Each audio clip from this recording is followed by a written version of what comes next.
tallest oak in the forest was once a little nut that held its ground. Welcome to session 5 of class 12th of chapter electric charges and field. आज हम in depth में पढ़ेंगे about electric flux and Gauss theorem. तो जब हम electric flux की बात करते हैं तो जो फ्लक्स का डिक्शनरी मीनिंग होता है दैट इज फ्लो. फ्लक्स का डिक्शनरी मीनिंग इज फ्लो. तो जब हम इलेक्ट्रिक फ्लक्स की बात करते हैं तो कोई भी ऐसे एरिया जिसमें से इलेक्ट्रिक फील्ड लाइंस का फ्लो होता है दैट इज कॉल्ड फ्लक्स. तो डेफिनेशन बोलता है electric flux represent the total number of electric field line passing through a given area. एक गिवन एरिया में से जितनी फील्ड लाइन पास करेंगी that is called electric flux. अब जब हम इलेक्ट्रिक फ्लक्स की बात करते हैं तो इलेक्ट्रिक फ्लक्स को फाई ई से डिनोट करते हैं और इसका फॉर्मूला होता है ई डॉट डेल्टा एस. क्योंकि डॉट प्रोडक्ट आ रहा है इसका मतलब एक बात समझ आ रही है कि इलेक्ट्रिक फ्लक्स जो है वो एक स्केलर क्वांटिटी है. और जब भी स्केलर क्वांटिटीज होती हैं तो हम लोग उस केस में क्या पढ़ते हैं ई delta S cos theta. Right. कहीं जगह पे ये फॉर्मूला ऐसा भी लिखा होता है कि D phi E equals to E D S cos theta. बात एक ही है, डिपेंड करेगा एरिया एलिमेंट में कैसा कंसीडर कर रहे हैं. राइट. अब जब हम इलेक्ट्रिक फ्लक्स की बात करें तो हम ऑलरेडी पढ़ चुके हैं कि इलेक्ट्रिक फील्ड की जो यूनिट होती है दैट इज न्यूटन पर कूलम, क्योंकि इलेक्ट्रिक फील्ड फोर्स अपॉन में चार्ज होता है. एरिया की जो यूनिट होती है वो मीटर स्क्वायर होती है. इसका मतलब फ्लक्स की यूनिट हो जाएगी Newton metre square per coulomb. Right. तो ये कुछ बेसिक सी चीजें आपको दिमाग में रखने की. इलेक्ट्रिक फ्लक्स स्केलर क्वांटिटी होती है. इलेक्ट्रिक फ्लक्स की जो यूनिट होती है that is newton metre square per coulomb और इलेक्ट्रिक फ्लक्स का formula E dot delta S होता है. अब इसके अंदर बहुत सारे केसेस आते हैं. केसेस क्योंकि यहाँ पर हम थीटा ले रहे हैं, कॉस थीटा ले रहे हैं, तो पहला केस आता है अगर हमारे पास थीटा की वैल्यू 0 डिग्री है तो उस केस में क्या होगा. अगर हम जनरलाइज फॉर्मूला लेकर चलें विच इज डेल्टा फाई या phi equals to E dot delta S या E delta S cos theta, अगर हमारे पास थीटा की वैल्यू 0 डिग्री है तो उस केस में जो फ्लक्स हो जाएगा वो ई डेल्टा एस के इक्वल हो जाएगा और ये वैल्यू जो होगी वो मैक्सिमम के इक्वल होगी. इस बात को दिमाग में. बट अगर किसी केस के अंदर हमारा थीटा 0 डिग्री के इक्वल नहीं होगा तो कितना होगा वो डिपेंड करता है कि एंगल कितना गिवन होगा. जैसे अगर किसी केस के अंदर हमारे पास थीटा 90 डिग्री दे रखा है तो उस केस में जो फ्लक्स की वैल्यू हो जाएगी वो 0 हो जाएगी. क्यों? क्योंकि cos 90 डिग्री 0 के इक्वल होता है. और अगर किसी केस के अंदर थीटा 180 डिग्री दे रखा है तो cos 180 डिग्री की वैल्यू -1 होती है. इसका मतलब फाई ई जो हो जाएगा वो इक्वल हो जाएगा minus of E delta S के इक्वल. तो ये वाला जो केस होगा वो मैक्सिमम का केस होगा और ये वाला जो केस होगा वो मिनिमम का केस होगा. ये बेसिक सी बात दिमाग में रखनी है आपको. तो फ्लक्स का मतलब किसी एरिया एलिमेंट में से इलेक्ट्रिक फील्ड लाइन का पास करना दैट इज कॉल्ड फ्लक्स. अब क्या इस इलेक्ट्रिक फ्लक्स की कोई एप्लीकेशन? Answer is yes. इस चैप्टर की मोस्ट इंपॉर्टेंट एप्लीकेशन इस चैप्टर के बेसिस है and that application is called Gauss theorem. That application is called Gauss theorem. Gauss theorem ने एक सिंपल सी बात बोली. उसने बोला कि जो लाइन इंटीग्रल होता है, पहले इसको समझ लेते हैं. अगर मैं आपसे पूछूं ये किसका सिंबल होता है तो आप बोलोगे ये इंटीग्रेशन का सिंबल होता है. बट अगर इस इंटीग्रेशन के सिंबल में ऐसा गोला बना दिया जाए तो इसका मतलब होता है ये इंटीग्रेशन होता है किसी क्लोज्ड बॉडी का. इसको हम लाइन इंटीग्रल भी बोलते हैं, इसको हम सरफेस इंटीग्रल भी बोलते हैं और इसको हम क्लोज्ड बॉडी का इंटीग्रेशन भी बोलते हैं. तो गॉस थ्योरम बोलता है कि जो लाइन इंटीग्रल होता है किसी भी क्लोज सरफेस का वो 1 में एप्सिलॉन नॉट टाइम्स होता है उसका टोटल चार्ज के. line integral of electric field over any closed surface is equal to 1 में epsilon naught times the total charge. That is, electric flux through any surface is equal to the net charge enclosed within the surface divided by the permittivity. मतलब ये बोलता है कि जो phi e होता है that is equal to q upon में epsilon naught. This is what Gauss theorem is. अब यहाँ एक चीज समझिए रुक कर जरा. क्या इस फॉर्मूले में कहीं रेडियस दिख रहा है? आंसर इज नो, इस फॉर्मूले में कहीं भी रेडियस नहीं दिख रहा। तो याद रखिएगा कि जो अकॉर्डिंग टू गॉस थ्योरम जो फ्लक्स होता है वो रेडियस के इंडिपेंडेंट होता है। तो अगर मैं बोलूं रेडियस की वैल्यू को डबल कर दूं, क्या फ्लक्स पे कोई चेंज पड़ेगा? Answer is no, because as per Gauss theorem flux is independent of radius. अब क्वेश्चन ये है कि ये जो दिया गया है ये तो एक लॉ है, क्या इस लॉ का कोई प्रूफ भी है? Answer is yes, and that is our next topic, that is called proof of Gauss law, कि हम गॉस लॉ को या गॉस थ्योरम को कैसे प्रूफ करते हैं। चलिए स्टार्ट करते हैं। तो हम लोगों ने क्या करा, सबसे पहला एक गॉसियन सरफेस ले लिया। गॉसियन सरफेस मतलब कोई भी ऐसा सरफेस जिसके हर सरफेस में जो चार्जेस होते हैं वो इक्वली डिवाइडेड होते हैं, मतलब आइसोलेटेड सरफेस को हम लोग गॉसियन सरफेस बोलते हैं। तो हम लोगों ने एक स्फेरिकल गॉसियन सरफेस ले लिया जिसका सेंटर जो है वो O के इक्वल है, जिसका रेडियस जो है वो R के इक्वल है, और क्योंकि यहाँ पर जो चार्ज है वो पॉजिटिव है, तो जब चार्ज पॉजिटिव होता है तो फील्ड लाइन कहाँ होती है? बाहर की तरफ, इसलिए इलेक्ट्रिक फील्ड जो है वो बाहर की तरफ है। अब हमने क्या करा, क्योंकि पूरे के लिए निकालना है हम लोगों ने एक छोटा सा एरिया एलिमेंट ले लिया, उस एरिया एलिमेंट को हमने नाम दे दिया ds। तो इस केस के अंदर इलेक्ट्रिक फील्ड और ds आपस में एक ही लाइन पे है। तो यहां पर अगर मैं आपसे पूछूं एंगल कितना बन रहा है, तो आप बोलोगे थीटा की वैल्यू 0 डिग्री के इक्वल है। क्यों? क्योंकि एरिया एलिमेंट और जो इलेक्ट्रिक फील्ड है they are parallel to each other, right. चलिए, तो अकॉर्डिंग हम लोग ऑलरेडी पढ़ चुके हैं कि electric field due to point charge जो होती है that is equal to E equals to Q upon में 4 pi epsilon naught R square के इक्वल होती है। यहां पर अगर हमें फ्लक्स निकालना है और छोटा सा एलिमेंट ले रहे हैं तो d फाई E किसके इक्वल आ जाएगा? EDS के इक्वल आ जाएगा।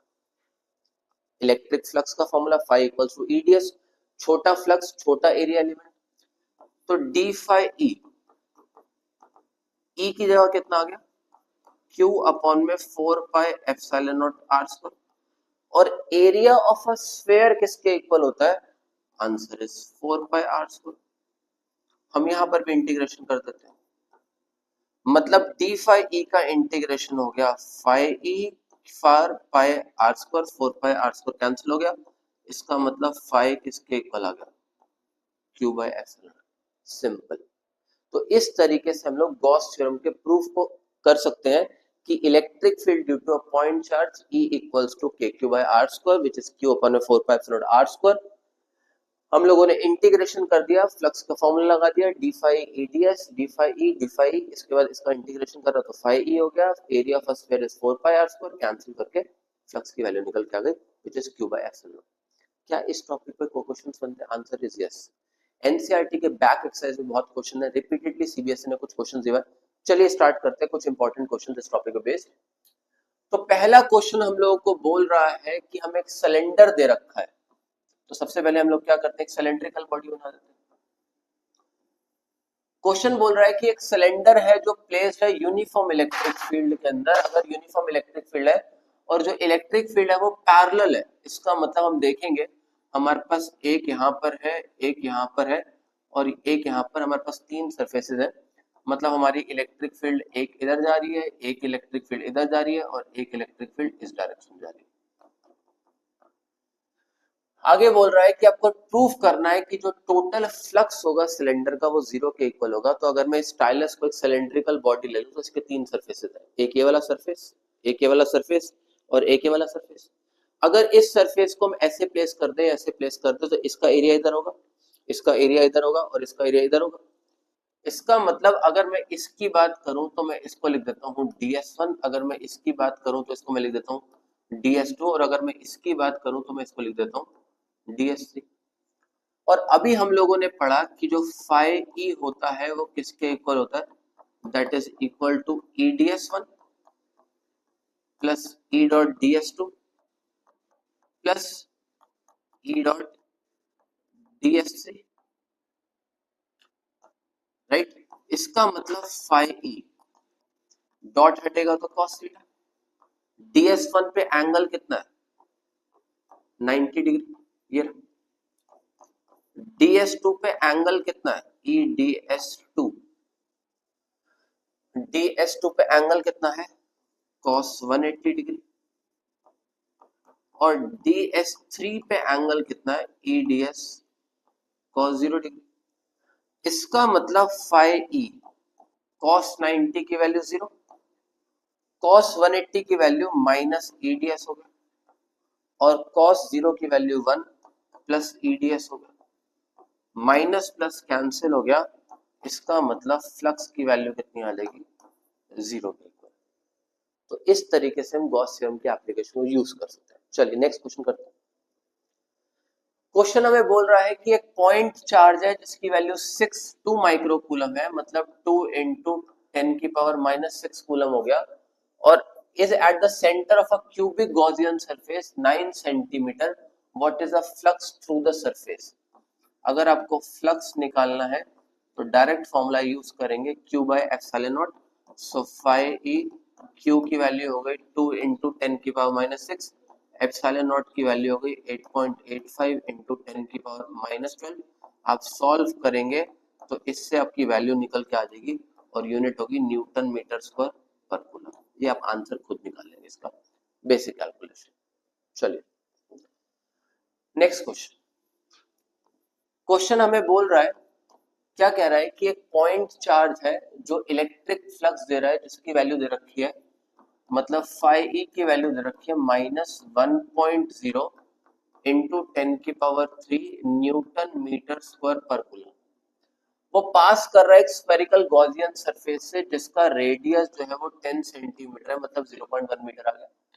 वो बोल रहा है अगर रेडियस को गॉसियन सरफेस पे फ्लक्स पे क्या इफेक्ट पड़ेगा अगर रेडियस की वैल्यू को डबल कर दे। रेडियस की वैल्यू को अगर डबल कर दे तो फ्लक्स पे क्या इफेक्ट पड़ेगा। अभी हम लोगों ने पढ़ा कि गॉस थ्योरम में जो फ्लक्स होता है वो रेडियस पे डिपेंड ही नहीं करता। इसका मतलब पहले पार्ट के अंदर क्योंकि रेडियस पे डिपेंडेबिलिटी नहीं है तो आंसर तो सेम ही रहेगा, विच इज 1.0 इंटू 10 की power 3 Newton metre square per coulomb.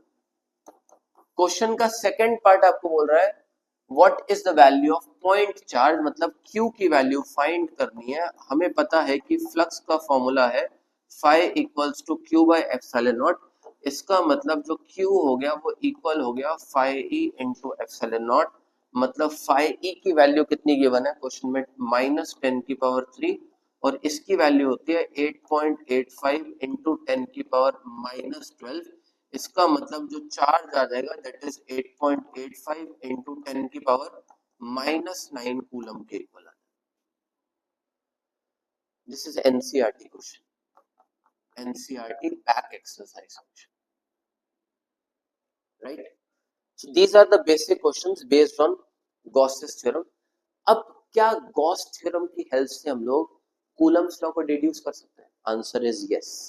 So that is our next topic कि how we can deduce Coulomb's law from Gauss theorem. मतलब गॉस थ्योरम बोलता है कि फाई जो होता है that is equal to Q by epsilon naught. क्या उस phi equals to Q by epsilon naught की हेल्प से F equals to K Q1 Q2 by R square को डिड्यूस कर सकते हैं? Answer is yes. चलिए देखते हैं। तो सबसे पहले अगेन हम लोगों ने क्या करा, एक गॉसियन सरफेस ले लिया जहां चार्जेस आइसोलेटेड होते हैं। इसका मतलब सेंटर में चार्ज अवेलेबल है, रेडियस r के इक्वल है। हम लोगों ने क्या करा, छोटा सा एलिमेंट ले लिया जिसका एरिया एलिमेंट का नाम ds दे दिया।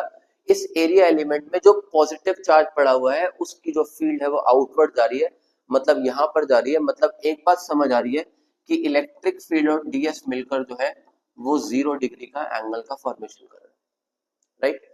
जब 0 डिग्री का एंगल का फॉर्मेशन हो रहा है इसका मतलब डी फाई ई जो हो गया that is equal to E dot D S, मतलब डी फाई ई जो हो गया that is equal to E dot D S, मतलब E D S cos 0 degree हो गया।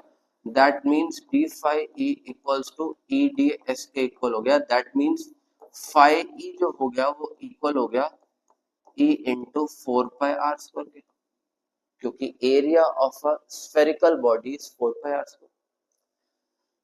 अभी हम लोगों ने डिस्कस करा अकॉर्डिंग टू गॉस थ्योरम,